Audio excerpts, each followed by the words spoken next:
Yeah. So you ready? I'm ready. All right. Alright. We were somewhere around Barstow on the edge of the desert.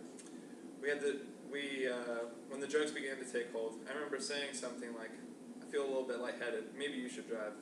Then suddenly there's a terrible roar, and all around us the sky were full of what looked like huge bats, swooping,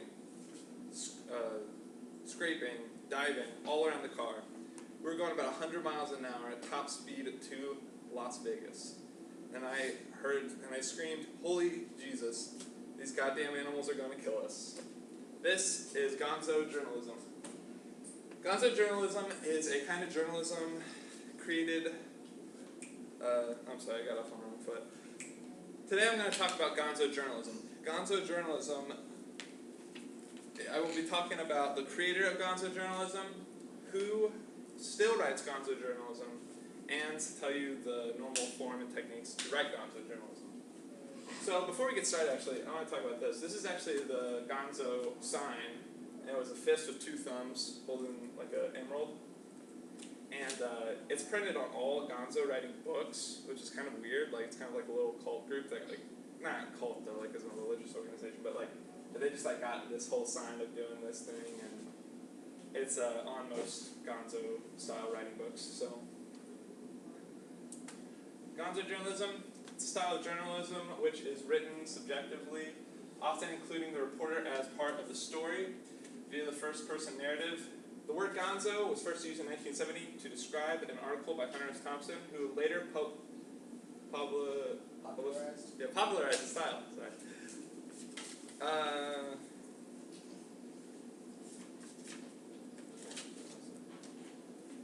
Alright. The first known gonzo writing we have is the Kentucky Derby. This was published by Hunter S. Thompson, and it was about a race, the Kentucky Derby. And pretty much what he did was he described every single thing. He was sent there as a sports reporter to write about the Kentucky Derby, but he talked about every single thing in the Kentucky Derby, but who won the race and how the race was won. And that was like the first style of gonzo that was presented. Gonzo journalism was part of New Journalism, which was a movement that came out in the 1960s. People in that topic we'll talk about later. William Faulkner, who was the Southern Gothic writer, I think he was from Alabama, he said, "Fiction is often the best fact." And that was the crazy part of gonzo journalism. It was the taking of false information and adding it to journalism. And that has never been done before, and it's still kind of crazy. Alright, before we talk about gonzo journalism, we have to talk about the creator of it. So Hunter S. Thompson, he was born in July 18, 1937 in Louisville, Kentucky. And he died February 20th, 2005, 67. And an interesting way that he died, he had his ashes shot out of a cannon that was built about 30 feet tall, which is really crazy. Yeah, it was like he had this really descriptive way of wanting to be buried, and that was the way. His most famous work is this, Fear and Loathing in Las Vegas. Other famous novels that he's written, The Great Shark Hunt, Fear and Loathing in America,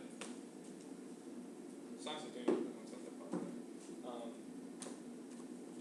But he was most famous for his work with Rolling Stones magazine, where he wrote for. Oh, and Rum Diaries. Rum Diaries is a really huge one. And they're actually making Rum Diaries into a movie starring Johnny Depp this year, so. This is him. That's what he looked like. He was in the 1970s.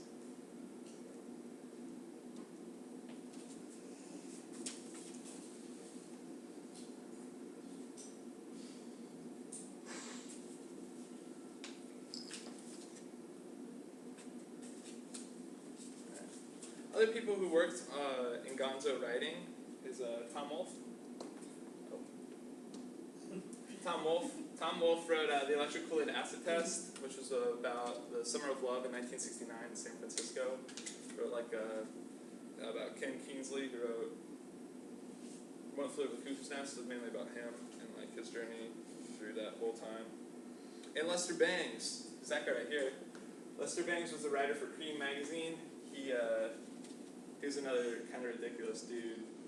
Like, but I've never really read his stuff, but he's pretty well known in Gonzo writing. Another writer who wrote Gonzo is this book, The Exile, which was he was a Mark Amiz. He was a Russian who grew up in the Cold War, who wrote about, he kind of made fun of the actual government, which was kind of crazy at the time because he couldn't, like, Cold War Russia was pretty strict on what it said, and so for him to actually get something published like that was really ridiculous at the time. That's a reprint, but